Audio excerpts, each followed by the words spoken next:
नमस्कार मित्रांनो, मी आज कविता सादर करणार आहे जे स्वरचित आहे. आपल्या बाबांकरिता ही कविता सादर करतो आणि आईकरिता आजपर्यंत ज्या कविता आहे भरपूर सादर झालेल्या आहे. बाबांचं काय महत्त्व असते, बाबांना बघून आपल्याला किती आनंद होतो आणि आपले परिवारातील जे लोक आहे त्यांच्यातून आपल्या नात्यामध्ये किती चांगुलपणा होता ते या कवितेमधून मी सादर करण्याचा प्रयत्न करतो.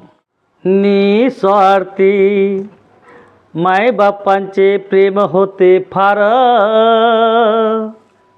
हाच खरा आमचा जीवनाचा सार. मायबापांना द्यायचा आधार, हाच खरा आमचा जीवनाचा सार, जीवनाचा सार.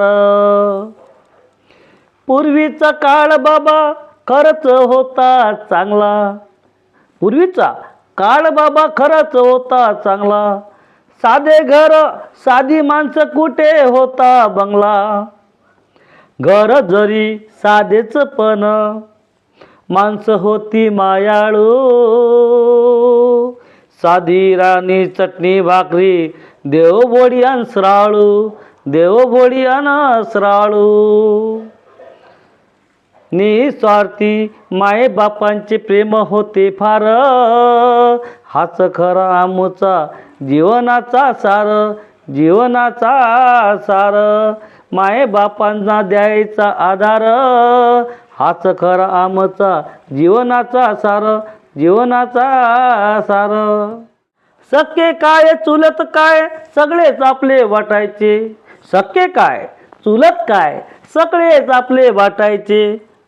सुख असो दुःख असो आपुलकीने जगायचे, सुख असो दुःख असो आपुलकीने जगायचे. हाच खरा आमचा जीवनाचा सार. निस्वार्थी मायबापांचे प्रेम होते फार, हाच खरा आमचा जीवनाचा सार, जीवनाचा सार. बाप दारात दिसला की खूपच आनंद व्हायचा, बाप दारात दिसला की खूपच आनंद व्हायचा. हसून खेळून गप्पा मारून शीन निघून जायचा, हसून खेळून गप्पा मारून शीन निघून जायचा. हसून खेळून गप्पा मारून शीन निघून जायचा, शीन निघून जायचा. मायबाबांना द्यायचा आधार, हाच खरा आमचा जीवनाचा सार. निस्वार्थी मायबापांचं प्रेम होतं फार, हाच खरा आमचा जीवनाचा सार, जीवनाचा सार. मी देवानंद सुरंदसे आपणास कविता सादर केली, आपण ती ऐकली.